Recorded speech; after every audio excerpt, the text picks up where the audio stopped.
بسم اللہ الرحمن الرحیم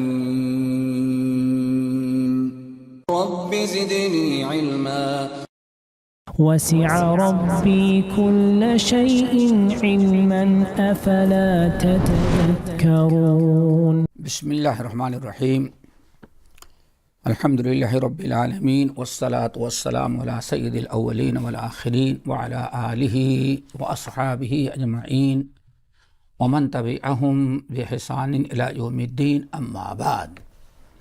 محترم حضرات، دینی بھائیوں، دوستوں، اسلامی ماں اور بہنوں، ہمارے اس پروگرام سے فائدہ اٹھانے والے اور شریک ہونے والے تمام نوجوانوں اور ساتھیوں، اس سے پہلے 2 نشستیں ہندوستان میں اسلام کیسے آیا ہند میں، اس کے اوپر کچھ گفتگو 2 نشستوں میں ہو چکی ہے۔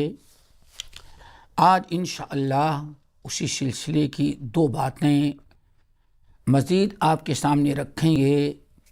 ایک تو یہ کہ جو پورے بر صغیر میں مشہور کر دیا گیا ہے کہ محمد بن قاسم نے حملہ کر کے غیر مسلموں پر بڑا ظلم و زیادتی کیا، اس کی حقیقت کیا ہے اس کو واضح کریں گے۔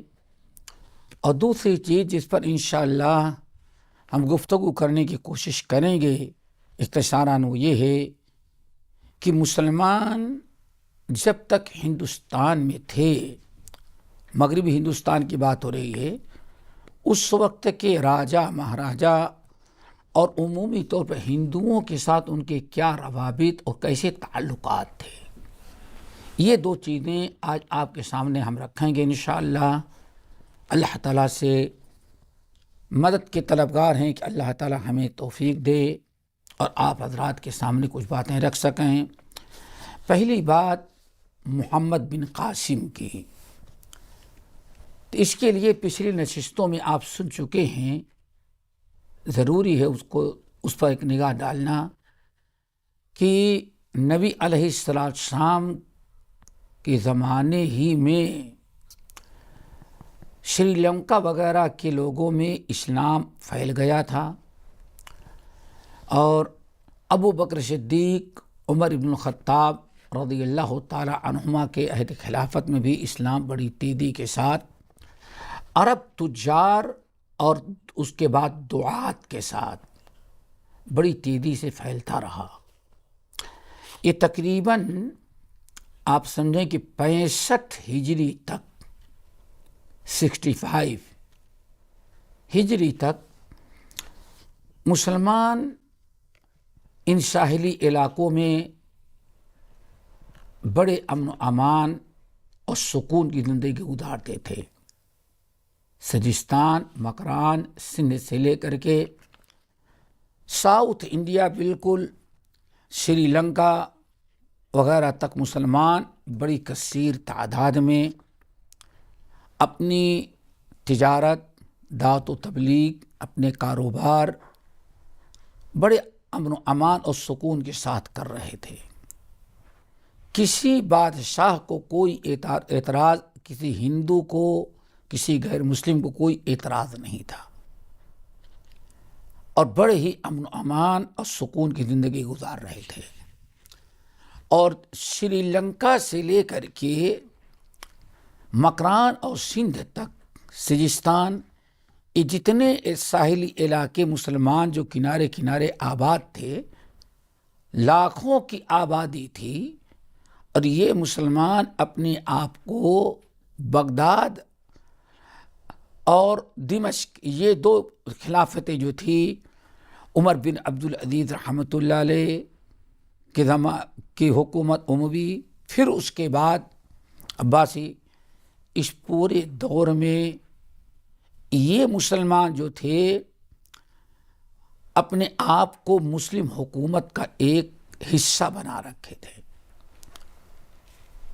بغداد یا دمشق کی جو حکومت تھی اموی یا عباسی، یہ اس وقت سے لے کر کے سن 65 تک اپنے آپ کو ان کی تابع اور ان کی رعایا سمجھتے تھے. کبھی انہوں نے اپنے آپ کو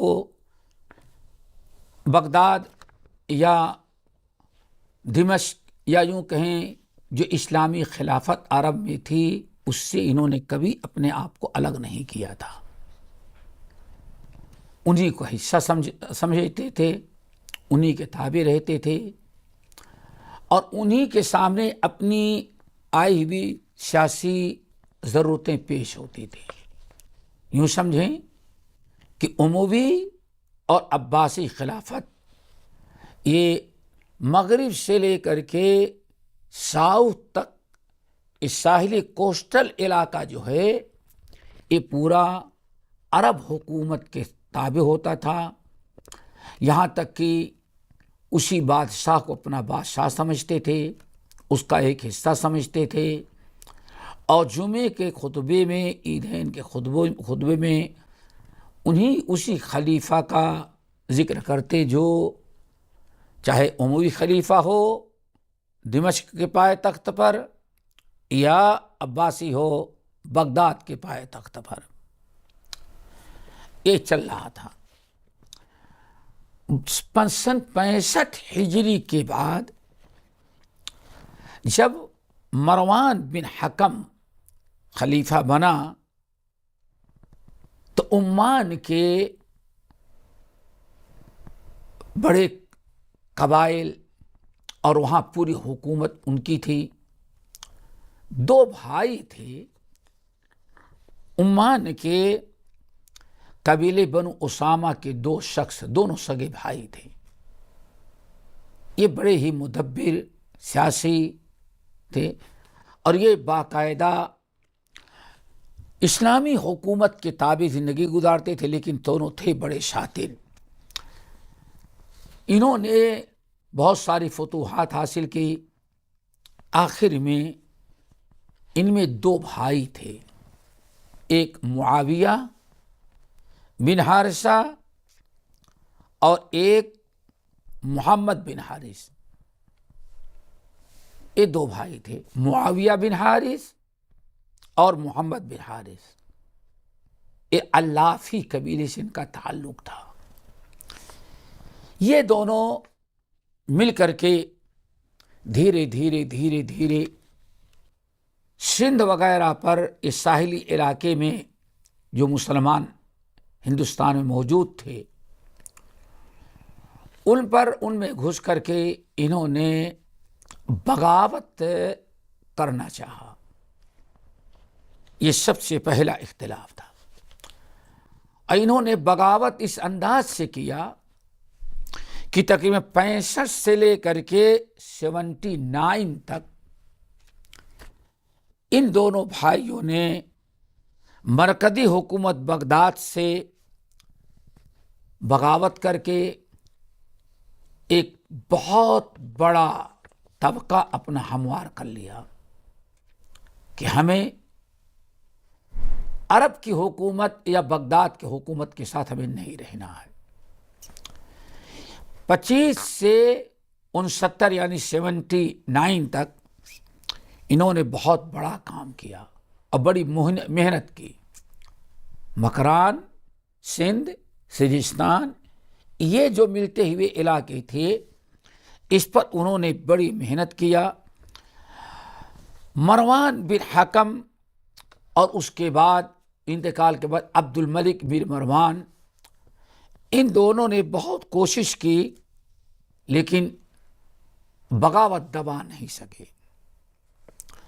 حجاج ابن یوسف جو تھا وہ عراق اور مشرقی ممالک یعنی سندھ، سجستان، مکران ان علاقوں کا گورنر تھا.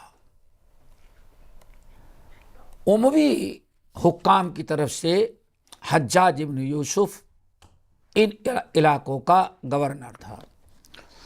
اس نے بہت ہی کوشش کی، کامیابی نہیں ہوئی. سندھ کے اور ہند کے راجاؤں کے پاس باقاعدہ اس نے لیٹر لکھا پہلے تو کچھ کوشش کی، کامیابی نہیں ہوئی بلکہ نقصان ہوا، تو آخر میں اس نے راجہ داہر کے پاس ایک پیغام بھیجا کہ دیکھیں یہ دونوں بھائی آپ کے تعاون، آپ کی مدد سے بہت ہی زیادہ بغاوت اور فتنہ فساد پھیلا رہے ہیں۔ ابھی محمد بن قاسم نے کوئی حملہ نہیں کیا۔ اب یہ بات غور سے یاد رکھیں تاکہ بات سمجھ میں آئے کہ آخر محمد بن قاسم نے کیا کیا۔ محمد بن قاسم سے پہلے سن 65 سے ہجری سے لے کر کے بغاوت شروع کیا، اور یہ دونوں بھائی معاویہ بن حارث اور محمد بن حارث اللافی، ان دونوں نے بہت ہی شیطنت بغاوت کے، یہاں تک کہ مسلمان حکام نے بہت سارے علاقے جہاں اسلامی حکومت تھی انہوں نے قبضہ کر کے، بغاوت کر کے، عباسی حکومت سے تعلق توڑ کر کے اور اموی خلافت سے تعلق توڑ کر کے اپنا ایک الگ ملک، اپنی حکومت قائم کی۔ اس سلسلے میں بہت کوشش کی گئی۔ حجاج بن یوسف نے راجہ داہر کے پاس بار بار لیٹر بھیجا کہ اس فتنے کو دبائیں، آپ ان کا ساتھ نہ دیں، آپ کے بلبوتے پر وہ فتنہ فساد پھیلا رہے ہیں، ان کو ہماری حکومت کے تابع رہنا پڑے گا۔ لیکن راجہ داہر نے کوئی توجہ اس پر نہیں کی۔ حجاج بن یوسف کہ اتنے پیغام بھیجے اور اتنی تاکید کی اور اس طرح سے ان سے ریکویسٹ اور گزارش کیا، لیکن راجہ داہر نے انکار کر دیا، میں اس سلسلے میں کوئی آپ کی مدد نہیں کر سکتا اور نہ ان کو ہم ہٹا سکتے ہیں۔ اس سے راجہ داہر کے خلاف حجاج بن یوسف کے دل میں ایک عجیب سے خنس داخل ہو گئی کہ ہماری اس حکومت میں، اسلامی حکومت میں آج تک فساد نہیں ہوا، لیکن راجہ داہر کے سپورٹ سے اور ان کی مدد سے یہ دونوں بھائی معاویہ بن حارث اور محمد بن حارث، ان دونوں نے اتنا فتنہ فساد پھیلا رکھا ہے۔ بہرحال حجاج کو اس سے بڑا صدمہ لگا، ایک قسم کا بڑا جھٹکا لگا راجہ داہر سے۔ ایک سبب تو یہ آپ نے سن لیا کیا حالات تھے، پھر اس کے بعد تقریباً سن 80 ہجری کے اندر جب ان دونوں بھائیوں کو زور تھوڑا سا ٹوٹ گیا، کہ حجاج برابر فوجیں بھیج کر کے سرزنش کرتا رہا، یہاں تک ان دونوں بھائیوں کا زور تو ٹوٹ گیا، اللافی برادران کا، جن کا نام ہم نے بار بار بتایا، معاویہ بن حارث اور دوسرا محمد بن حارث تھا۔ ان کا فتنہ جیسے ختم ہوا، ایک دوسرا فتنہ کھڑا ہو گیا۔ وہ یہ تھا کہ عبد الرحمن بن محمد بن اشعث نامی انسان کو محمد یوسف بن حجاج نے، یوسف بن حجاج کے زمانے سے پہلے یہ اس علاقے کے والی مقرر تھے، ذمہ دار تھے، عبد الرحمن بن محمد بن اشعث۔ اس علاقے میں یہ رہتے تھے، لیکن 80 ہجری میں جب وہ فتنہ ختم ہو گیا 79 میں، دونوں مسقطیوں کا، محمد بن حارث اور معاویہ بن حارث کا ختم ہو گیا، تو اس نے ایک عجیب انداز سے فتنہ اور بغاوت کا کام شروع کیا۔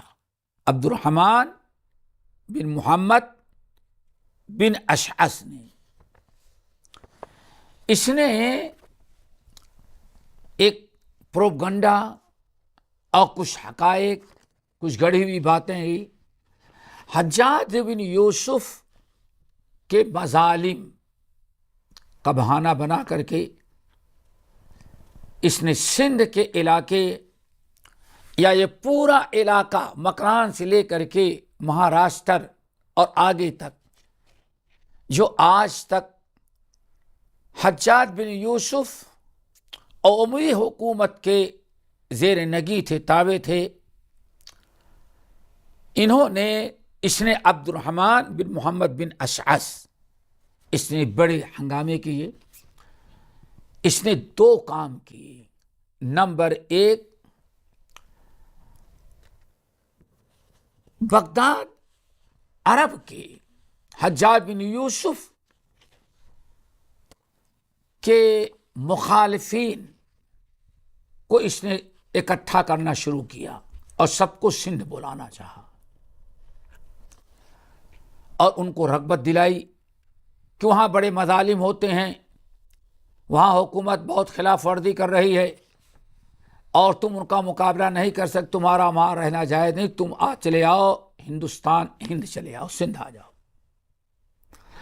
عبد الرحمن بن محمد بن اشعث نے اس طرح سے بہت سارے علماء، معلمین، حفاظ اور قراء کو اکٹھا کر لیا یہاں سندھ میں، اور ان لوگوں کو کھلی اجازت دی کہ حجاج بن یوسف اور اس حکومت کے جتنا تم بدنام کر سکتے ہو، جتنا پروپگنڈا کر سکتے ہو کرو۔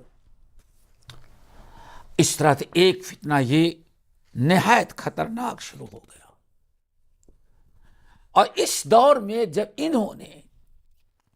اس نے عبد الرحمن بن محمد بن اشعث نے بغاوت کا علم اٹھایا اور بغاوت کا جھنڈا بلند کیا، اور اس طرح سے وہاں کے حفاظ، علماء اور کچھ بڑے لوگوں کو اکٹھا کر لیا، تو ایک الگ حکومت اس نے بنانے کی کوشش کی۔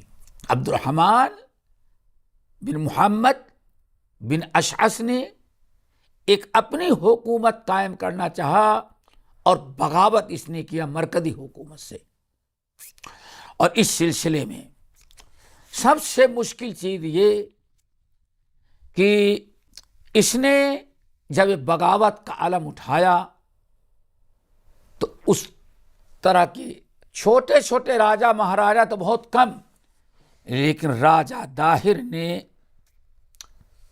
اس کا خوب ساتھ دیا، اپنی فوج دی، اسلحے دیے، اور یہ اس طرح سے 5 سال تک، یعنی 80 سے لے کر کے 85 تک انہوں نے مرکزی حکومت اور حجاج بن یوسف کو سمجھو کہ بالکل پریشان کر کے رکھ دیا تھا، کسی بھی صورت سے قابو میں نہیں آ رہے تھے۔ حجاج بن یوسف بار بار لیٹر لکھ کر کے منع کرتا رہا، بلاتا رہا، اور لوگوں کا، راجہ داہر اور اس علاقے کے ذمہ داروں کو تاکید کرتا رہا، لیکن کسی نے کوئی مدد نہیں کی، اور یہ دن بدن فتنہ بڑھتا جا رہا تھا۔ ایک دوسرا فتنہ یہ تھا۔ تیسرا فتنہ ایک اور پیدا ہوا۔ یہ 3 فتنے بڑے اہم ہیں، ان کو سمجھیں۔ محمد بن قاسم ابھی تک نہیں آیا ہوا ہے، یہ سارے فتنے شروع ہیں۔ بغاوت، برا بھلا کہنا، گالی گلوچ دینا، الگ حکومت، الگ ملک بنانے، الگ اسٹیٹ قائم کرنے کی فکر۔ جب سے مسلمان ان علاقوں میں آئے تھے، انہوں نے برابر اپنے آپ کو، عرب تجار جو تھے، یہاں کے مسلمان باشندے، ان لوگ سارے علاقے کے سارے لوگوں نے اپنا امیر و خلیفہ اسی کو سمجھتے رہے جو عرب میں ہوتا تھا، لیکن انہوں نے خصوصاً عبد الرحمن بن محمد بن اشعث اور دو بھائی محمد بن حارث اور معاویہ بن حارث مسکتی، ان لوگوں نے راجہ داہر سے مل کر کے ہر قسم کا مقابلہ کرنے کی کوشش کی۔ یہ دو سبب تھے جس سے بڑی تکلیف تھی حجاج بن یوسف کو۔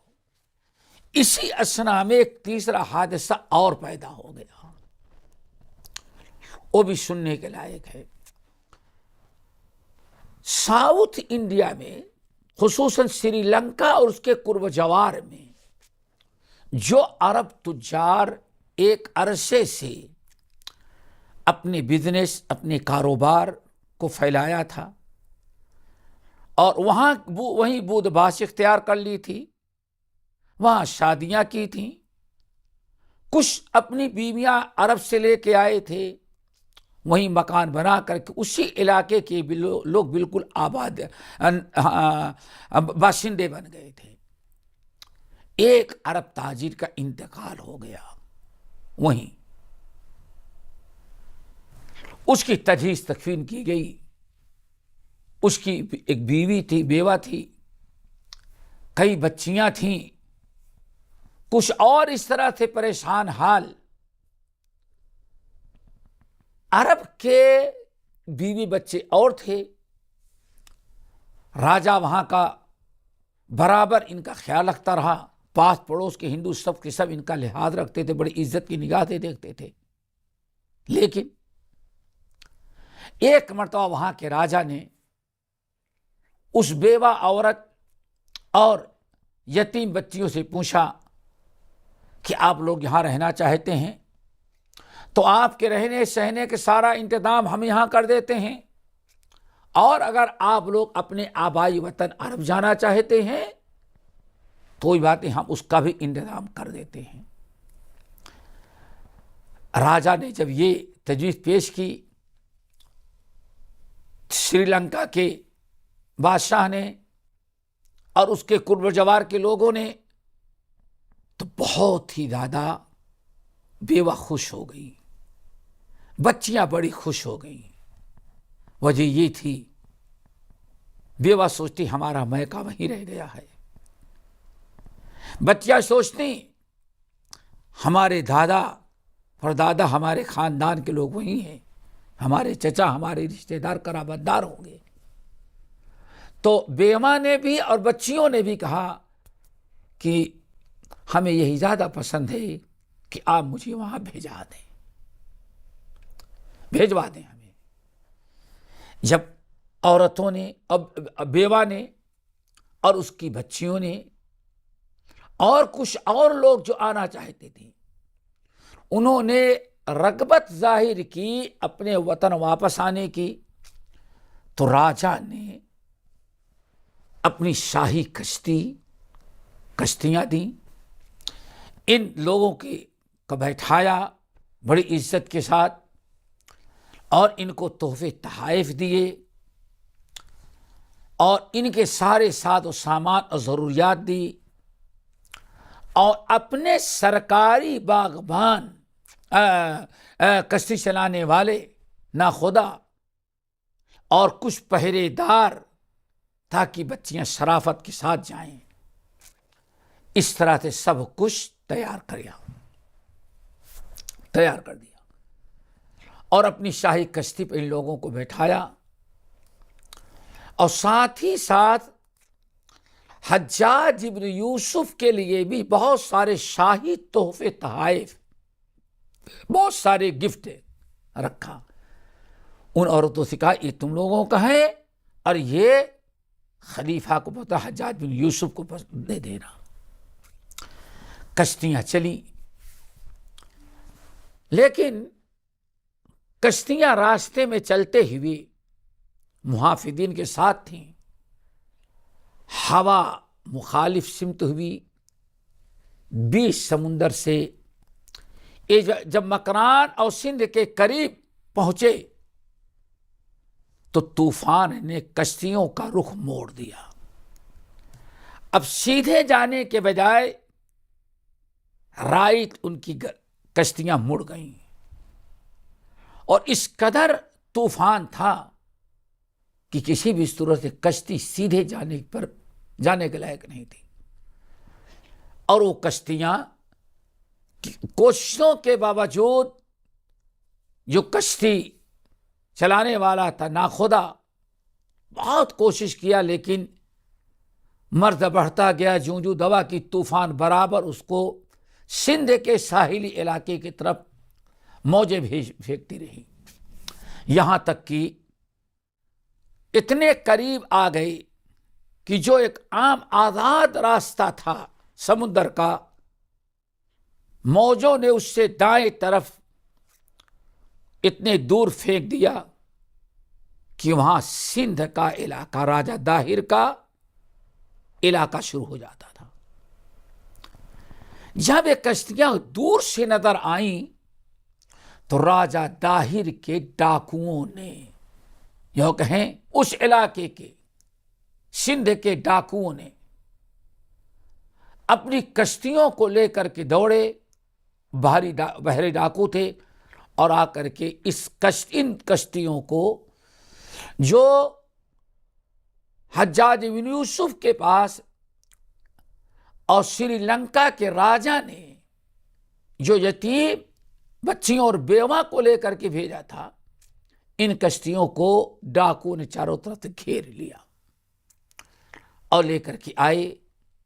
سندھ کے ساحل پر اتارا، مار پیٹ کی، گالی گلوچ دیا، سارا سامان لوٹ لیا، کشتی چھین لی، کشتی چلانے والوں کو قتل کیا. جب یہ سب کچھ ہو رہا تھا تو وہ جو بچیاں اور ان کے ساتھ جو اور بیوہ آ رہی تھی، کچھ اور عورتیں آ رہی تھی، ان میں ایک عورت نے آواز لگائی، حجاج کا نام لیا، اللہ حجاج بن یوسف کو کب ہماری مدد کے لیے بھیجا. واہ حجاجا، اس طرح سے ایک آواز لگائی عورت. اللہ نے اس عورت کی فریاد سن لی. ڈاکوؤں نے کشتی لوٹ لیا، عورتوں کو بے عزت کیا، زد و کوب کیا، مار پیٹ کیا. لیکن یہ معاملہ کچھ لوگ دیکھ رہے تھے کہ یہ ڈاکو سندھی ڈاکو ہے، حدود راجہ داہر کی ہے. ان عورتوں پر جو ڈاکو ظلم کر رہے تھے اور جو چیخ رہی تھی، کچھ لوگوں نے سنا، گزرنے والے گزر رہے تھے، سن لیا، اور جا کر کے انہوں نے حجاج بن یوسف سے بتایا. کہا کہ پوری تفصیل بتائی کہ کچھ عرب بیوائیں، عرب عورتیں، کچھ اور ایسے لوگ جو وہاں پھنسے تھے، راجا نے ان سے پوچھا تو انہوں نے کہا کہ ہم اپنے وطن جانا چاہتے ہیں. راجا بڑے شوق کے ساتھ اور بہت ہی اہتمام کے ساتھ تحفے تحائف ساری سہولتیں مہیا کر کے اپنی شاہی کشتیوں سے بھیجا. اور راجا راستے میں موجوں نے کشتی کو سندھ کی طرف موڑا، اور جیسے سندھ کی حدود میں، سمندر کے سندھی حدود میں داخل ہوئی کشتیاں، موجوں نے پھینکا، ڈاکو نے اس طرح سے لوٹ لیا، مارا پیٹا، توہین کی. اور عورتیں آپ کا نام لے کر کے چلا رہی تھیں. حجاج بن یوسف کو اس پر غصہ آیا. اس نے فوراً راجہ داہر کے پاس لیٹر لکھا. کہا دیکھیں یہ سارے ڈاکو آپ کے ہاں کے ہیں، حدود آپ کی ہے، اور کشتی میں بیٹھی عورتوں کی بے عزتی آپ کے حدود میں ہوئی ہے. آپ سے ہم گزارش کرتے ہیں کہ آپ ان ڈاکوؤں کے ساتھ سخت کارروائی کریں، ان کو گرفتار کریں، ان کو سزا دیں، اور اس لیے ظلم کی سزا یہی ہوگی آپ ان کو قتل کریں، اور نہیں تو گرفتار کر کے ہمارے پاس بھیجیں، ہم ان کو سزا دیں گے۔ حجاج بن یوسف کا لیٹر جب پہنچا تو راجہ داہر نے انکار کر دیا اور برا بھلا کہنا شروع کیا، اور کہہ دیا نہ تو ہم ڈاکوؤں کو سزا دے سکتے ہیں، نہ ہم گرفتار کریں گے، نہ ان پر ہم پابندی لگائیں گے، ہم کوئی آپ کی مدد نہیں کر سکتے، اور ہم ان ڈاکوؤں کو گرفتار بھی نہیں کریں گے۔ جب اس طرح سے حجاج بن یوسف کو راجہ داہر نے بڑے روکھا جواب دیا، اور تینوں واقعے میں آپ دیکھیں، یہ تین واقعہ بتایا میں نے۔ پہلا واقعہ سن 65 میں سے لے کر کے 79 تک جو مسقط کے دو بھائیوں نے جو اللافی خاندان سے تھے، معاویہ بن حارث اور محمد بن حارث، ان دونوں نے جو حرکتیں کی تھی بغاوت، اس پر بھی راجہ داہر نے کوئی مدد نہ کی۔ نمبر 3، عبد الرحمن بن محمد بن اشعث نے جو بغاوت کی، سندھ کے راجہ نے ان کا بھی سپورٹ کیا۔ ہر طرح سے عرب حکومت کے خلاف، یا آپ کہیں عمومی خلافت کے خلاف یہ کارروائی ڈاکو کرتے رہے، لیکن راجہ داہر اندر سے ان کا ساتھ دیتا، کوئی کارروائی ان کے ساتھ کرنے کے لیے تیار نہ ہوا۔ اور تیسرا یہ عورتوں کے ساتھ اور بیوہ اور یتیم بچیوں کے ساتھ جو حرکت ہوئی، جب اس طرح سے تینوں حرکتیں کی، اب حجاج بن یوسف نے دیکھا کہ راجہ داہر کے تعاون سے یہ سب کچھ ہو رہا ہے، اور یہ عرب سندھی ڈاکو جو ہیں، انہوں نے اتنے دن سے ایسے ظلم زیادتی کی، پوری تجارت ناکام کر دیا ہے، باہری سفر تجارت کا وہ متاثر ہو گیا ہے، کاروبار متاثر ہو رہا ہے، ادھر اس قسم کے باغی لوگ وہاں اکٹھا ہو رہے ہیں۔ تو اس کا ایک ہی علاج ہے، حجاج بن یوسف نے محمد بن قاسم، جو اس وقت عمان وغیرہ کا گورنر تھا اور بڑا ہی تیز ترار تھا محمد بن قاسم، حجاج بن یوسف نے محمد بن قاسم کو بلایا اور اس کو فوج تیار کر کے بھیجا۔ اب آپ بتائیے، غور کریں کہ 89 کے بعد یہ سب 65 سے لے کر کے 89 تک یہ ساری حرکتیں ہو رہی تھی۔ حجاج بن یوسف بار بار سمجھایا، لیکن راجہ داہر اور اس کے گنڈے اور اس کے ڈاکو اس کی پشت پناہی میں اس طرح سے سارے فساد پھیلا رہے تھے، لیکن ان کے ساتھ کوئی کارروائی کرنے کے لیے تیار نہیں، بلکہ کوشش یہ کر رہا تھا کہ تختہ کیسے پلٹ جائے عرب حکومت کا۔ ایسے موقع پر اللہ تعالیٰ نے حجاج بن یوسف کو کے دل میں ڈالا اور اسے محمد بن قاسم رحمۃ اللہ علیہ کو فوج لے کر کے بھیجا، اور محمد بن قاسم اس طرح سے حملہ آور ہوا، راجہ داہر باقاعدہ مقابلے کے لیے کھڑا ہوا، لڑا، ابھی بھی اپنی غلطی ماننے کے لیے تیار نہیں، اور حکومت کے خلاف بغاوت کرنے والوں کا پورا سپورٹ دے رہا تھا۔ ایسی حالت میں حجاج محمد بن قاسم آئے، راجہ داہر کو شکست ہوئی، اور وہاں سے لے کر کے ملتان تک کے علاقے میں مختلف انداز سے فتح حاصل کی گئی، اور امن و امان قائم کیا گیا، اور اس علاقے میں ایک نائب السلطنت مقرر کر کے حجاج بن یوسف محمد قاسم واپس گیا۔ یہ تھے محمد بن قاسم کے حملے کے اسباب۔ اور آج بدنام کیا جاتا ہے، اس میں غور کرنے کی چیز ہے، بدنام کیا جاتا ہے کہ حجاج بن یوسف نے ظلم کیا۔ حجاج بن یوسف ظلم نہیں کیا، ظلم مٹانے کے لیے آیا وہ۔ اور پھر حجاج بن یوسف صرف راجہ داہر پر نہیں، یہاں جو باغی لوگ تھے، بغاوت کر رہے تھے، راجہ داہر ان کا سپورٹ کر رہا تھا، اس بغاوت کو ختم کرنے کے لیے آیا، اور راجہ داہر سامنے آئے تو ان سے بھی لڑائی ہوئی۔ یہ تو ہے میرے بھائیوں۔ ایک چیز یہاں اور یاد رکھیے گا، بڑے لطف کی بات، جب محمد بن قاسم رحمت اللہ علیہ نے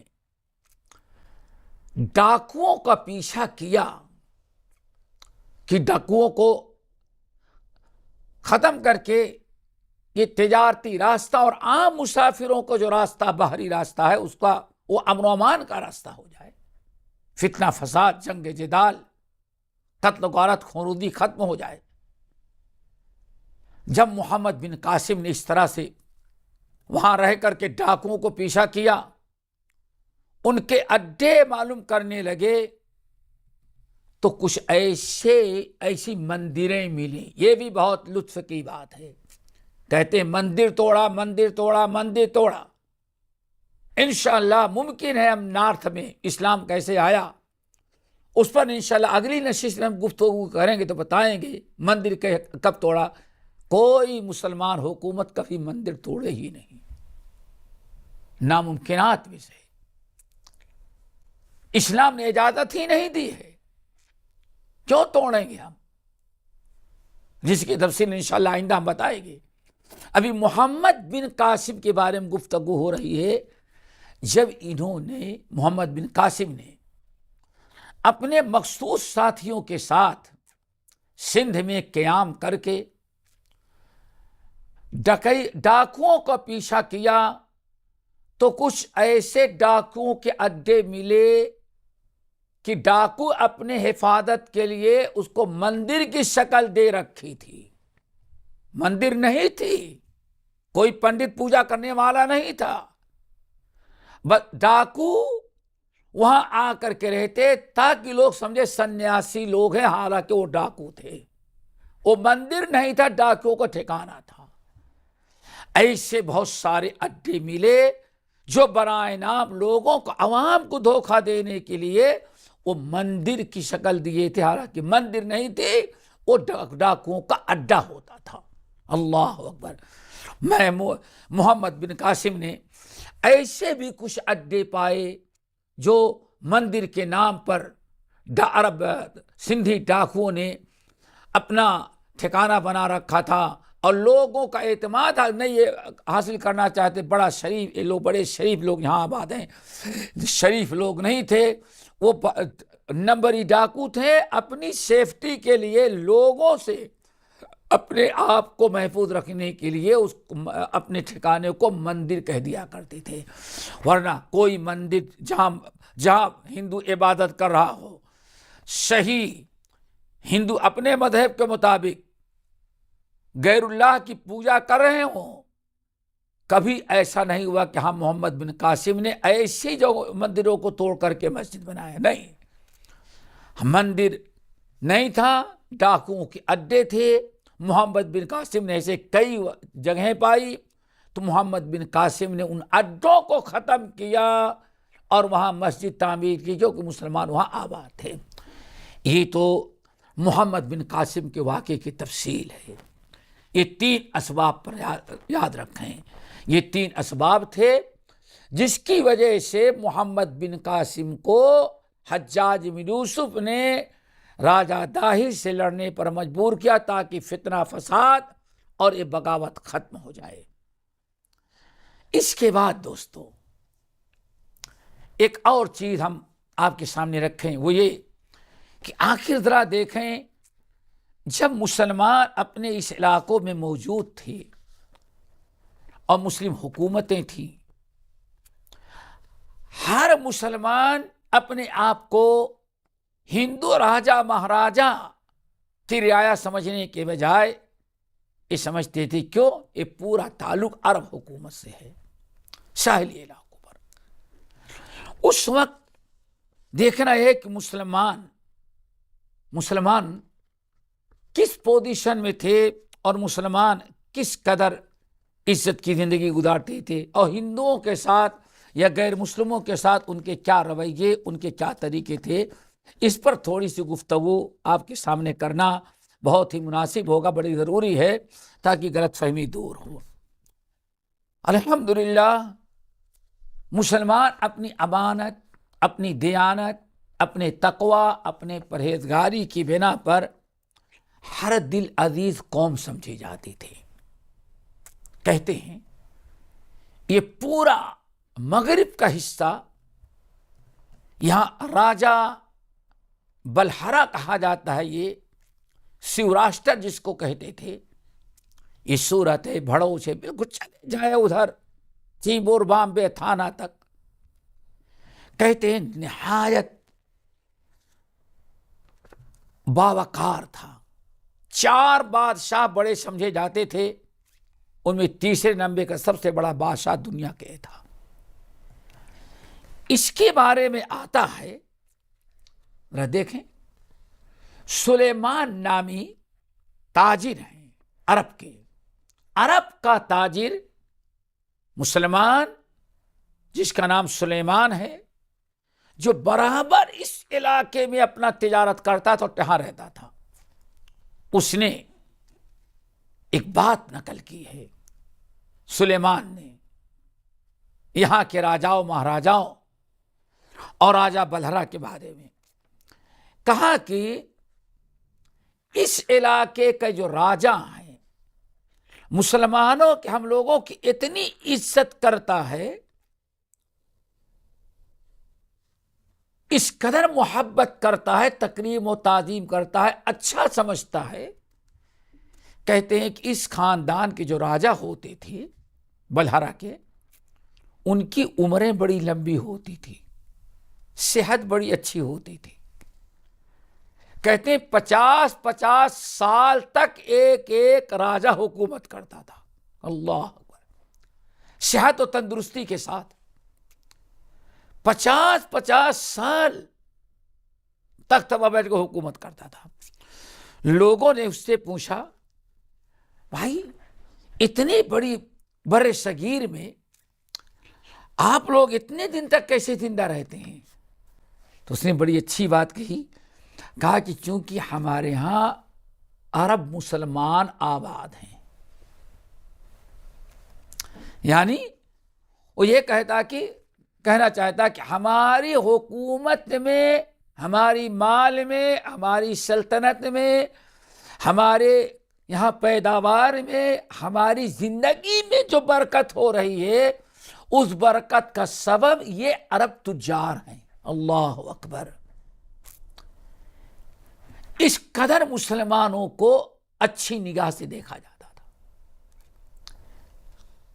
کسی نے کہا کہ آپ لوگوں کے یہاں بیماری کم ہے، کہا کہ بیماری کیسے ہوئی؟ ہمارے یہاں اللہ کی عبادت کرنے والے تجارت پیشہ مسلمان آباد ہیں، اس قدر مسلمان، اسے کہتے ہیں کان اشد حبا للعرب۔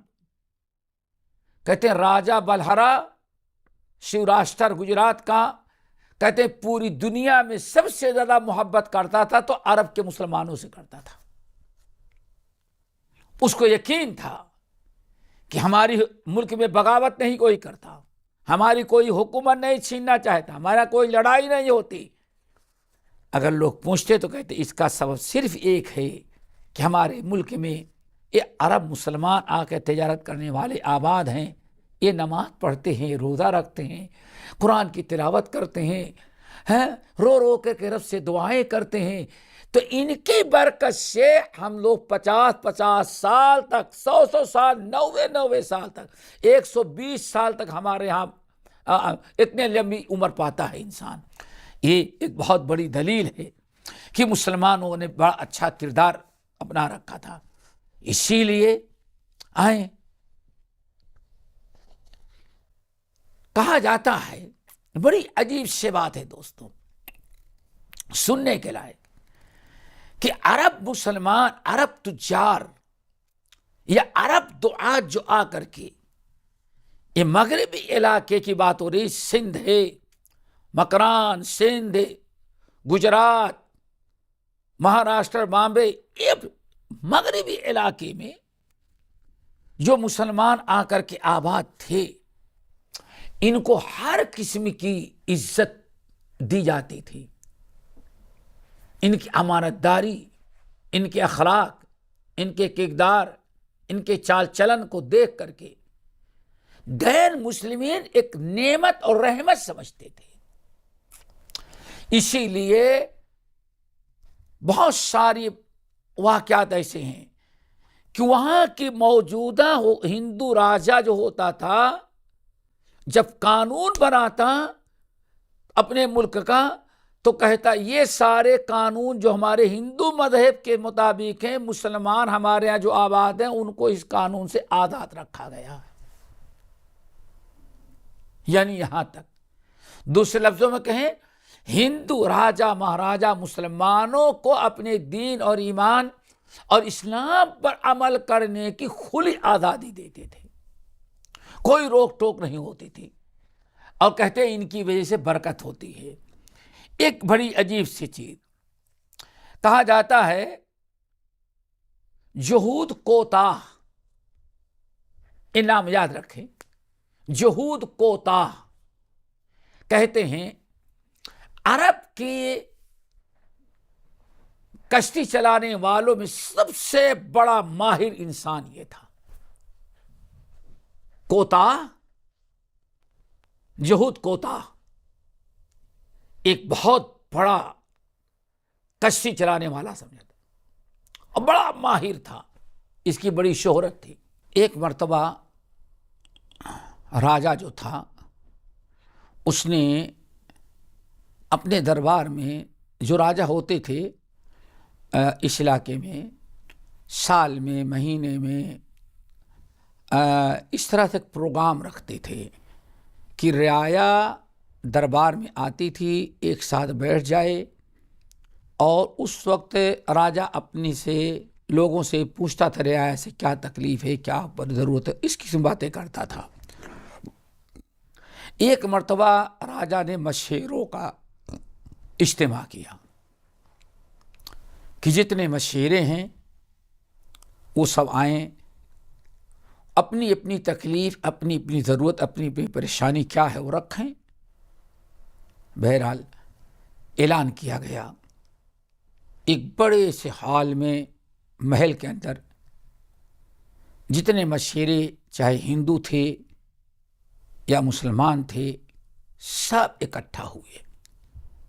راجا تخت پر بیٹھا اور لوگوں سے خیریت پوچھی، کیسے آپ لوگوں کا کاروبار چل رہا ہے، جو اس کی اپنی ذمہ داری تھی پوچھ رہا تھا. لوگ جواب دے رہے. اس میں بات کافی لمبی ہو گئی، کافی لمبی ہو گئی، اور بیٹھنے کا ایک خاص انداز ایسے ہوتا تھا، آدمی اکڑو ایسے بیٹھ جائے پیر پر اور اس طرح سے بیٹھا رہے. جو کشتی چلانے والے سارے اکٹھا تھے، مشیرے یا اور اس طرح سے، ان میں ایک مسقط کے رہنے والے تھے، عرب مسلمان، جس کا نام تھا جہود کوتاہ رحمہ اللہ. کہا جاتا ہے کہ ان کی کشتی بانی بڑی مشہور تھی. طوفان، موج، کوئی بھی معاملہ ہو، ایک بڑے حساب سے، حکمت سے کشتی چلا کر کے پار لگا دیتے تھے. تو اس مجلس میں ان کو بھی دعوت دی گئی تھی. غیر مسلم ملاحوں کے ساتھ مسلم ملاحوں کو بھی اور ہندوستانیوں کے علاوہ عربوں کو بھی ملاحوں بلایا گیا تھا. یہ بیٹھے تو یہی سب سے بڑے ملاح تجربے کار ہوشیار سمجھے جاتے تھے. جو بیٹھنے کا انداز تھا، ان کی عمر زیادہ ہو گئی تھی، یہ بھی ایسے ہی بیٹھے تھے بیچارے، لیکن بڑھاپے کی وجہ سے شاید پیر میں تکلیف ہوئی اور کرو بدل رہے تھے. لیکن چونکہ بادشاہ نے جو قانون پاس کیا ہے کہ ہاں رعایا اس طرح سے بیٹھے، اگر اس کے خلاف کوئی بیٹھتا تو بڑا سے بڑا جرمانہ یا بہت بڑی سزا دی جاتی تھی، کسی کی ہمت نہیں پڑتی تھی. اب یہ بھی بیچارے کیا کریں، قانون ماننا ہے، لیکن تکلیف ہوئی. کوئی مچھلی آتی ہے کنعدہ یا کنعدہ، کوئی مچھلی آتی ہے، بحری مچھلی تھی، اس کا تذکرہ چھڑ گیا ملاحوں اور مچھیروں کے ساتھ بادشاہ کے سامنے، بادشاہ سے، کہ وہ مچھلی کون دیکھا ہے، کیسی ہوتی ہے، اس پر بڑی گفتگو ہو رہی تھی. کوئی کہتا ہم نے دیکھا، اب کوئی کہتا میں شکار کیا. تو یہ جو بیٹھے ہوئے تھے کوتاہ، جہود کوتاہ رحمہ اللہ، مسلم مشیرے، راوی کہتے ہیں کہ انہوں نے ایسے بیٹھے اپنا ایک پیر ایسے لمبا کر دیا، ایسے لمبا کیا، اور یہ بہت بڑا جرم تھا. بادشاہ نے، راجا نے جو بیٹھک متعین کی ہے اس طرح کی، زمین پر بیٹھیں، اکڑو بیٹھیں اور ہاتھ اس طرح سے جڑے رہیں. یہ اپنے پیر کو لمبا کر دیے اور کہا کہ بادشاہ سلامت، ہمارے یہاں مسقط میں کنعدہ مچھلی ہوتی ہے، اس طرح اتنی لمبی ہوتی ہے، اتنی بڑی. پھر ایسے کہا اتنی بڑی ہوتی ہے. اب مچھلی کی کیفیت اور اس کی حیت بتانے کے لیے انہوں نے بڑی بے ادبی کر ڈالی، بہت بڑی بے ادبی. کیوں؟ بادشاہ کے سامنے پیر ایسے لمبا کر دیا. اس راجا کو بڑی تشویش ہوئی، لیکن یہ معمر آدمی تھے، مسلمان معمر تھے، کافی عمر ہو چکی تھی، اسی لیے راجا ان پر کوئی کارروائی نہ کیا. اپنے وزیر کو بلایا. وزیر کو بلانے کے بعد کہتا ہے یہ جو مسلمان بیٹھا ہے اس کو ادب نہیں سکھلایا تم نے؟ بادشاہ سلامت کیا ہوا؟ کہا دیکھا نہیں، وہ پیر ہمارے سامنے لمبی کر رہا ہے، لمبا کیا. اور بتا سکتا تھا اتنی لمبی ہوتی ہے، لیکن میری مجلس میں اس نے پیر لمبا کیا، کہا ایسے ہوتی، پھر دوبارہ کہا ایسے ہوتی ہے. وجہ کیا ہے؟ وزیر کو پکڑا کہ تم نے ان کو ادب نہیں سکھلایا. جب یہ آئے تھے تو باہر ان کو بتلا دیتے کہ قانون ہے، ایسے بیٹھنا ہے. وزیر بیچارہ رحم کیا بوڑھے پر، کہا بادشاہ سلامت، بات اصل یہ ہے، اس پر غصہ نہ ہو، اس مسلمان مشیرے کو سزا نہ دی جائے. بات اصل یہ ہے، بہت دیر ہو گئی تھی، بوڑھا ہے، اس کے پیر میں تکلیف ہو رہی تھی، اس لیے ایک بہانے کے ذریعے آرام حاصل کرنے کے لیے کہا ایسے ہوتی ہے. بادشاہ کی دل میں بات آ گئی، یہ ہے مسلمان اگر اسلام پر عمل کرے، صحیح مسلمان ہو، تو کہتے ہیں کافر ہے تو شمشیر پر کرتا ہے بھروسہ، مومن ہے تو بے تیغ بھی لڑتا ہے سپاہی. ملا اہل علم کہتے ہیں بادشاہ سوچا تو اس نے کہا کہ ایسا کرو، آج ہی سے قانون بنا دو، ہمارے دربار میں ملنے ملانے کے جتنے بھی قانون ہم نے بنائے، جتنے بھی آداب ہیں، اس سے پوچھا گیا، سارا بتایا. تو بس انہوں نے کہا حضرت ہمارے اسلام میں یہ چیز جائز نہیں ہے.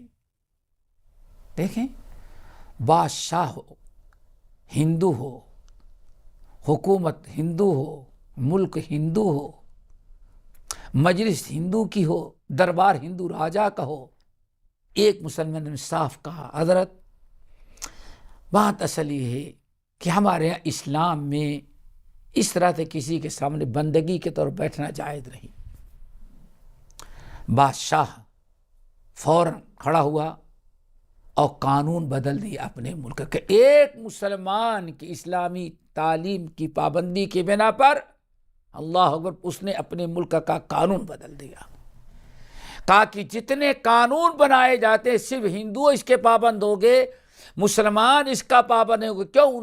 ان کا دین، ان کا دھرم، ان کا مذہب جو ہے اس کی اجازت نہیں دیتا۔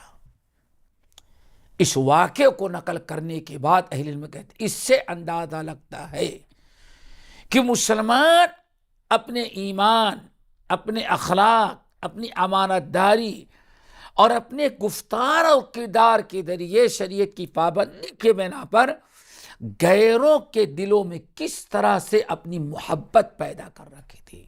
اسی لیے پورے جہاں جہاں یہ پورا کوسٹل ایریا ہے، پوری تاریخ پر ڈالیں، حکومت ہندو کی ہوتی، غیر مسلم کی ہوتی، اور یہ باشندے مسلمان ہوتے، اور یہ سارے باشندے یہاں کے یہ اپنا بادشاہ، اپنا امیر بغداد اور دمشق کا سمجھا مسلم حکمراں کو فالو کرتے تھے، لیکن یہ پورے علاقے کے غیر مسلموں نے، خصوصاً یہ مغرب کا علاقہ ہے، چلے جائیں دھاڑوار کاروار تک کی پوری تاریخ آپ پڑھ ڈالیں، ہر جگہ ہندو بادشاہ اپنے علاقے میں بسنے والے مسلمانوں کے لیے ایک الگ قانون بناتا، اور قانون بنانے کا طریقہ یہ تھا کہ پورے مسلمانوں کو اکٹھا کرتا،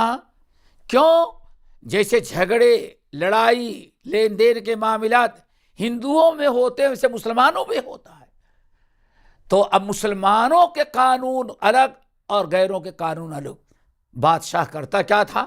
راجہ مسلمانوں کو اکٹھا کرنے کے بعد اس کی CID، اس کی پولیس، اس کے محکمہ حکومت جس مسلمان کے بارے میں کہتی کہ ہم لوگ اتنے دن تجربہ کرتے ہیں یہ مسلمان جو سب سے زیادہ امانت دار ہے اور سچا ہے اور سب سے زیادہ علم والا ہے، تو حکومت ہندو حکومت جو ہوتی ان علاقوں کی اپنے سرکاری قانون کے مطابق کہتی یہ مسلمانوں کا کیس یہ دیکھے گا، کوئی مسلمان اپنا کیس ہندو عدالت میں نہیں لے کے جائے گا، مسلمانوں کا قاضی ہم نے مقرر کر دیا، ان کا امیر، مسلمان اپنے سارے جھگڑے وہاں لے جائیں گے، اور ان کا امیر جو ہے کتاب و سنت کی روشنی میں وہ جو فیصلہ کرے گا اس کو مانا جائے گا، اور نہیں مانے گے تو حکومت اس کو منوائے۔ اللہ اکبر!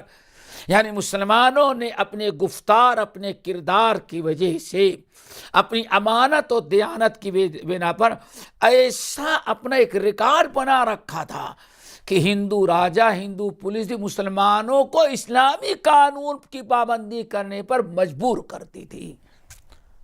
سبق پڑھ پھر امانت کا، دیانت کا، صداقت کا لیا جائے گا دوسرے کام دنیا میں امامت کا، یعنی یہاں تک کہ اسی لیے ایک دو نہیں پورے ریاض کے اندر ہندو حکومتیں، ہندو راجہ مہاراجا اسلام کی عزت، اسلام کا احترام کرتے، اور مسلمانوں کے آئلی اور کیا کہتے فوجی سارے قوانین ان کے حوالے ہوتے، ان کا ایک الگ سے محکمہ شرعیہ ہوا کرتا، سمجھیں شرعی کورٹ ہوتا تھا، قاضی مسلمان ہوتا، فیصلہ کتاب و سنت کی روشنی میں ہوتا، لیکن اس کی نگرانی، اس کا تقرر جو کرتا تھا وہ ہندو راجہ، ہندو حکومت کرتی تھی۔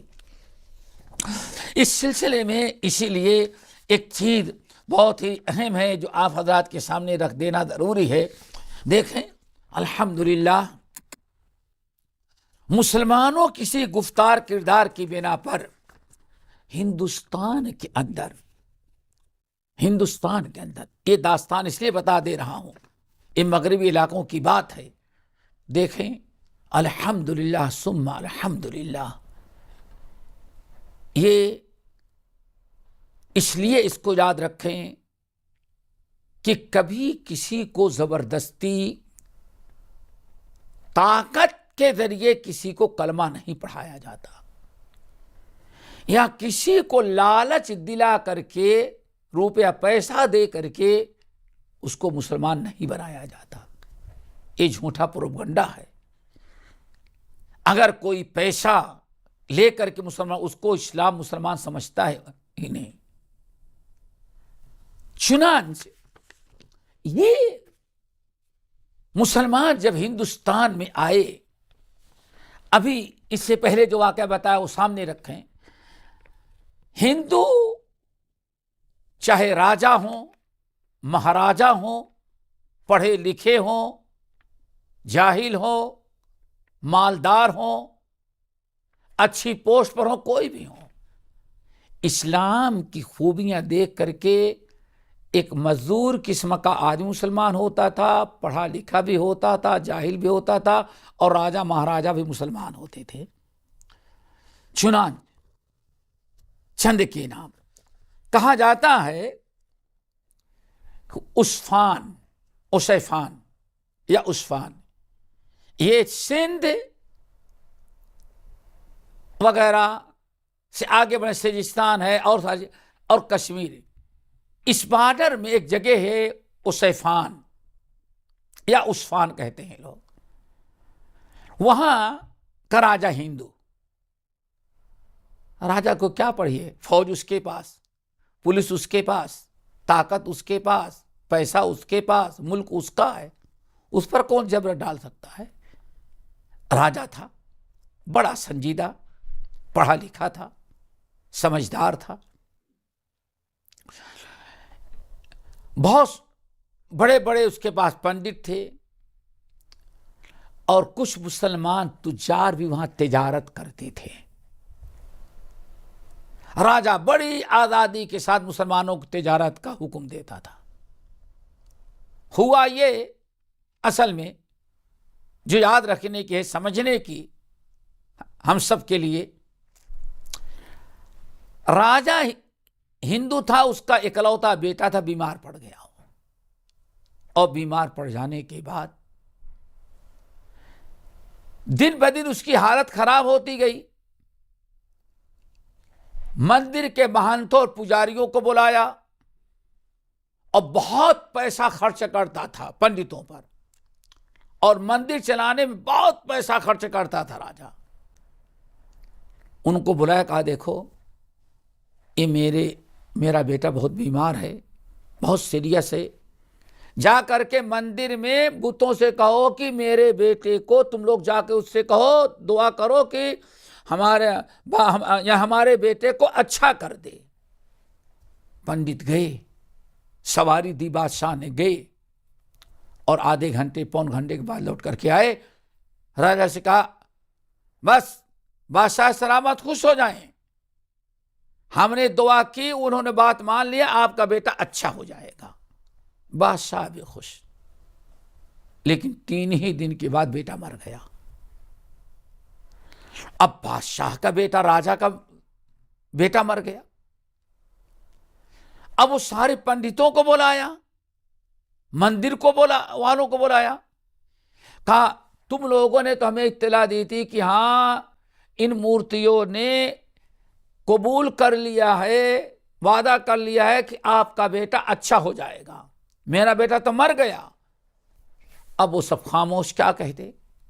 بہرحال مندر میں جو پیسہ دیتا تھا بند کر دیا، پنڈتوں کو بھگا دیا.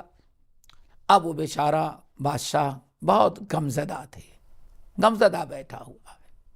1 دن 2 دن 3 دن. یہ عرب تجار جو وہاں تھے، اپنے ان کو کچھ نہیں لینا دینا سوائے اپنے کاروبار کے، اللہ کی عبادت سے، دین کی باتیں کرنا.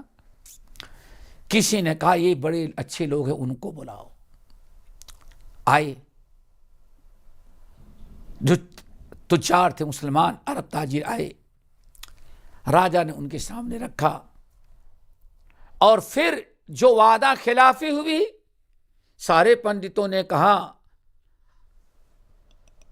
بت نے وعدہ کر لیا بچہ اچھا ہو جائے گا، لیکن پھر بھی ہمارا بچہ کیسے مر گیا؟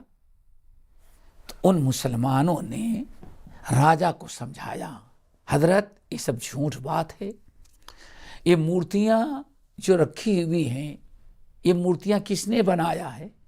کسی فیکٹری والے نے بنایا ہے، کسی نے بنایا ہے، لا کر کے یہاں وہ کیا دیں گے؟ وہ اپنے سے حرکت نہیں کر پاتی تو دوسروں کو کیا فائدہ پہنچائیں گے؟ ان عرب تاجروں نے اسلام کا تعارف کروایا، اسلام کا تعارف کروانے کے بعد دین کی باتیں بتائی، اس کو دین اسلام اچھا لگا، کلمہ پڑھ کر کے مسلمان ہو گیا۔ اب آپ بتائیے اور ہر آدمی سوچے کہ اس کو کیا ضرورت تھی؟ اس کے پاس مال کی کوئی کمی نہیں، دولت کی کوئی کمی نہیں، پاور بھی اس کے پاس پورا ہے، راجا ہے، فوج اس کی ہے، پولیس اس کے تابع ہے، سب کچھ اس کا ہے، اور مال دولت کی کمی نہیں، پھر بھی اسلام کا تعارف ہو جانے کے بعد ایک کلمہ پڑھ کے مسلمان ہو رہا ہے، اور مسلمانوں کا کھلی آزادی تجارت کی دے رہا ہے، اس کو پیسے مال کی لالچ کی کیا ضرورت تھی؟ اس لیے ایک مثال ہے کہ یہ کلمہ پڑھ کے یہ مسلمانوں کے اخلاق، کردار اور اسلام کے تعارف سے غریب بھی مسلمان ہوا، ہندوستان میں امیر بھی ہوا، بادشاہ بھی ہوا، پرجا بھی ہوئی، عالم فاضل بھی ہوئے، ڈاکٹر بھی ہوئے، ہر ایک جو ہے یہ دین اسلام سب کو اچھا لگا، اور یہ مسلمانوں کے اپنے کردار، اپنے گفتار کی بات تھی۔ یہاں تک کہ جب اموی دور میں، عباسی دور میں بغداد دارالخلافہ بنا، اس وقت ہندوستان کے ایک بہت بڑا ماہر، بہت بڑا ڈاکٹر منکہ کہا جاتا تھا، اس کا منکہ کہا جاتا تھا، بہت نامی تھا، یہ بھی بغداد گیا ملنے کے لیے، اور اس وقت جب بغداد گیا تو اس کا بڑا اچھا استقبال کیا گیا، کوئی معمولی ان پڑھ نہیں، پڑھا لکھا ہے، ڈاکٹر ہے، علاج کے لیے گیا ہے۔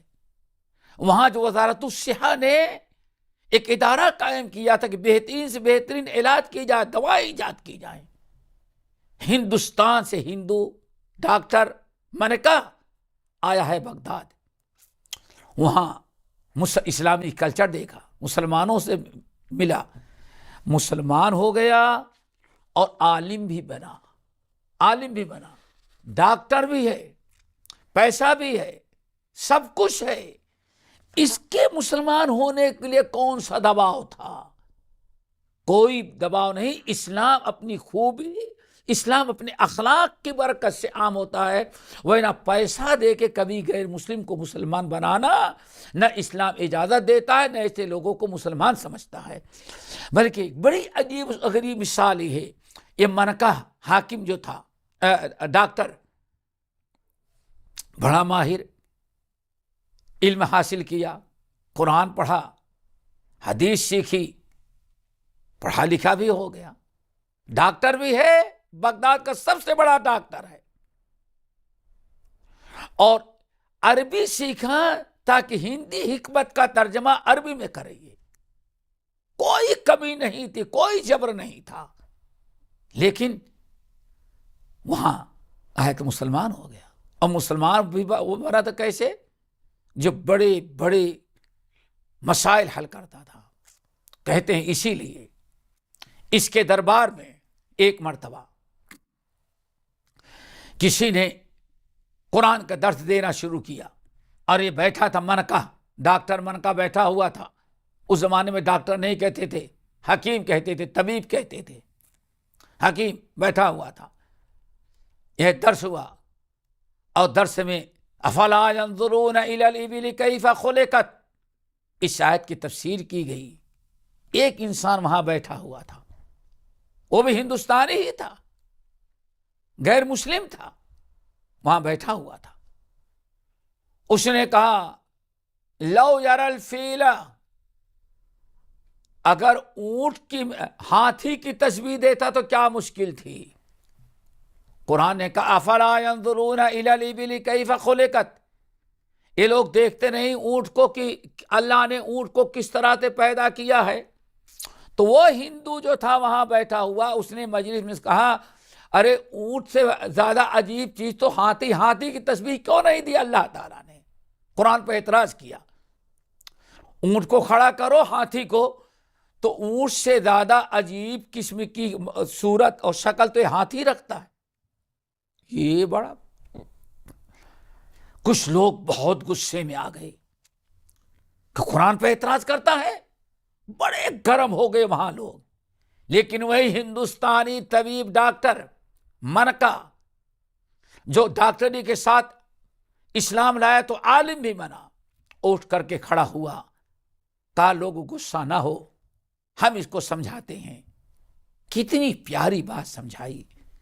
کہا بھائی اس کا اعتراض یہ ہے کہ اللہ نے فرمایا افلا ينظرون الى الابل کیف خلقت، اونٹ کو دیکھو اللہ نے کیسے اونٹ بنایا ہے، اونٹ کو بنایا ہے، اور اس سے غور فکر کر کے سوچو اللہ تعالیٰ کتنا پاورفل ذات ہے.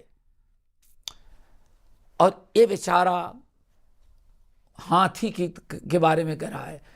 اللہ تعالیٰ نے قرآن میں اونٹ کی تشبیہ دی، اس سے تو اچھا تھا کہ ہاتھی کی تشبیہ دیتا. کیوں؟ ہاتھی تو اور عجیب و غریب مخلوق ہے. تم لوگ غصہ ہوتے ہو، بات اصل یہ ہے. بیٹھایا، دیکھیں وہ ہندوستانی ڈاکٹر منکا جو غیر مسلم تھا، اسلام اپنے پسند سے قبول کیا بغیر کسی دباؤ کے. اللہ نے کتنی برکت دی. پورے مجمع میں بغداد کے اندر کوئی جواب نہ دے سکا. اس نے کہا دیکھو بات اصل یہ ہے، قرآن عربی میں نازل ہوا، اور قرآن کے مخاطب سب سے پہلے عرب لوگ تھے. مکے میں نازل ہوا، قریش لوگ تھے، اور سب سے پہلے قرآن جن عربوں کے ہاں نازل ہوا، یہ عرب کے لوگ ہاتھی دیکھے ہی نہیں تھے. کیوں؟ عربوں میں ہاتھی نہیں تھا، ہاتھی دیکھے نہیں تھے. ایک ہی مرتبہ ہاتھی آیا تھا یمن کا، ابرہہ بادشاہ لے کر کے آیا تھا خانے کعبہ کو اٹھانے کے لیے. تو عبد المطلب کے علاوہ کوئی اور وہاں نہیں گیا تھا، وہ اکیلے ہی ہاتھی دیکھے تھے. اتنے بڑے عرب میں ایک آدمی نے ہاتھی دیکھا. اللہ اکبر. اور وہ آنے کے بعد بتائے بھی نہیں کہ ہاتھی کیسا ہوتا ہے. اور جب ابرہہ مکے پر حملہ کرنے کے لیے یمن سے ہاتھی آ رہا تھا، تو مارے ڈر کے مکے والے سارے لوگ پہاڑوں میں چھپ گئے تھے. زندگی میں ان کے ایک ہی مرتبہ ہاتھی آیا مکے میں، وہ بھی لوگ دیکھ نہیں سکے. اگر اللہ تعالیٰ فرماتا اے عرب کے لوگوں دیکھو ہاتھی کو اللہ نے کیسے ہاتھی پیدا کیا، تو عرب کے لوگ تو ہاتھی دیکھے ہی نہیں تھے، آیت سمجھ میں کیسے آتی. لیکن اونٹ دیکھے ہوئے تھے. اونٹ بھی عجیب المخلوقات ہے، ہاتھی بھی بڑا عجیب و غریب مخلوق ہے. لیکن عرب کے لوگوں نے ہاتھی دیکھا تھا، اس لیے اونٹ دیکھا تھا، اس لیے اللہ تعالی نے عربوں کو وہ مثال دی جو چیزوں پہچانتے ہیں. وہ عربوں میں، عجموں میں قرآن نازل نہیں ہوا تھا. عجموں کے نزدیک عجیب المخلوقات ہوگی، لیکن عربوں کو سمجھانے کے لیے اللہ نے یہ نازل کی. ایسی تشریح کی کہ پورے بغداد کے علماء پر ایک دھاک جم گئی کہ واقعی ایسے اعتراض کا جواب اس نو مسلم ہندوستانی ڈاکٹر طبیب منکا نے دے دیا. اور اہل علم کہتے ہیں یہ اس کے بڑے سے بڑے عالم ہونے کی دلیل تھی. تو ایک دو مثالیں نہیں ہیں. اخلاق، کردار، عرب کے لوگ جو یہاں تھے، جو موجود تھے ہندوستان میں، انہوں نے اپنے اخلاق، کردار، امانت، دیانت کی وجہ سے باقاعدہ ایک اپنا ریکارڈ قائم کیا تھا. انہی کے اخلاق اور امانت اور کردار کی برکت سے ان کو دین پر چلنے کی کھلی آزادی تھی، اور یہاں کے لوگ اپنے لیے برکت سمجھتے تھے کہ یہ برکت والے لوگ ہیں، ان کو نہ چھیڑو نہ ان کو منع کرو، امانت داری کے ساتھ رہتے، ان کو رہنے دو جب تک یہ ہیں. ہندو کہتے ہماری رزق میں برکت ان کی وجہ سے ہو رہی ہے. تو دوستو اس طرح سے پڑھے لکھے بھی ہوتے رہے مسلمان، ڈاکٹر بھی ہوتے رہے، عوامی لوگ بھی ہوتے رہے، اور تاجر بھی ہوتے رہے، راجہ بھی ہوئے، مہاراجہ بھی ہوئے. ایک دو راجہ نہیں، بہت سارے راجہ جو ہے ہندوستان میں جو اس طرح سے مسلمان ہوئے. مثال کے طور پر بامیان کا راجہ اپنے پسند سے ریسرچ کر کے کلمہ پڑھ کے مسلمان ہوا ابو جعفر کے دور خلافت میں. نمبر 2 مہدی کے دور میں بادشاہ مسلمان ہوا، ہندوستانی اس ساحلی علاقوں کا راجہ مسلمان ہوا، اور مسلمان ہونے کے بعد اس نے بہت دین کا کام کیا اور بہت ہی سپورٹ کیا. اسی طرح سے مامون کے زمانے میں بامیان کے رہنے والے ایک مسلمان کی ملاقات ہوئی راجہ سے، راجہ کو دعوت دی، سمجھایا، ملاقات کی، پوچھا تمہارا دین کیا ہے، دین بتایا، او بادشاہ مسلمان ہو گیا، اور راجہ مسلمان ہو گیا.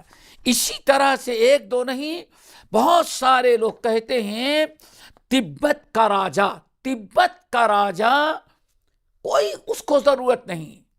جب مسلمانوں سے ملاقات ہوئی، تاجروں سے ملاقات ہوئی، عربوں کے حالات دیکھا، تو تبت کہاں ہے، تبت کا راجہ کلمہ پڑھ کے مسلمان ہوا. اور حیرت ہی ہوتی ہے، مسلمان ہونے کے بعد اس نے خانے کعبہ کے لیے ایسا بہترین اور اتنے بڑے بڑے عالی شان تحفے بھیجے گئے کہ تبت کے راجہ کا بھیجا ہوا تحفہ جب مکہ المکرمہ پہنچا اور وہاں اعلان کیا گیا کہ تبت کا راجہ خانے کعبہ کے لیے تحفہ بھیجا ہے، اتنا قیمتی، اتنا عالی شان وہ تحفہ تھا کہ کئی دن باہر رکھ کر کے اس کا دیدار کرایا گیا. لوگ دور دور سے آتے تھے کہ اتنا بڑا گفٹ، اتنا بڑا تحفہ آج تک آیا ہی نہیں تھا خانے کعبہ کے نام پر جتنا تبت کا راجہ مسلمان ہونے کے بعد بھیجا ہوا ہے. تو دوستو یہ دو چیزیں آپ کے سامنے رکھنی تھی. ایک تو یہ کہ مسلمان اپنے اخلاق و کردار کی برکت سے، اپنے شریعت کی پابندی کی بنا پر ان غیر مسلموں راجاؤں مہاراجاؤں کی نگاہ میں کتنے اچھے تھے اور کس قدر امانت دار تھے، کس قدر ان کو خیر و برکت کا ذریعہ سمجھا جاتا تھا، اور ان کی عزت اور ان کا احترام کیا جاتا تھا. ان کو اس کی کتنی آزادی تھی اور کس طرح سے ان کو محبت حاصل تھی ہندوؤں سے.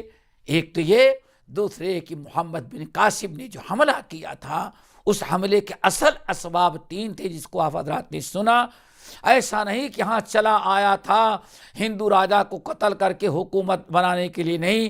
ہندو راجہ پر راجہ داہر بار بار تنبیہ کرنے کے بعد جب وہ اپنی حرکتوں سے باز نہیں آیا، ڈاکوں کی پشت پناہی، باغیوں کی پشت پناہی، اور حکومت کا اسلامی حکومت کا تختہ پلٹنے کی کوشش کرنا، یہ ساری چیزیں تھیں جس کی بنا پر محمد بن قاسم آیا اور اس طرح سے راجہ داہر کو شکست بھی، اسلام کا جھنڈا لہرایا گیا. اللہ تعالی ہم سب کو عمل کی توفیق نصیب فرمائے اور ان باتوں کو یاد رکھنے کی توفیق دے. باقی انشاءاللہ ہم کوشش کریں گے اپنے بھائیوں سے مشورہ کر کے، اگر اجازت ملی تو ایک نشست اگلی رکھیں گے کہ اسلام نارتھ میں کیسے آیا. انشاءاللہ اس کو ایک نشست میں پورا کریں گے، نارتھ میں اسلام کیسے پہنچا. انشاءاللہ اس کا اگلی نشست میں ہم تذکرہ کریں گے. اگر ساتھیوں نے ساتھ دیا، اقول قولی ھذا واستغفر اللہ من کل ذنب واتوب الیہ.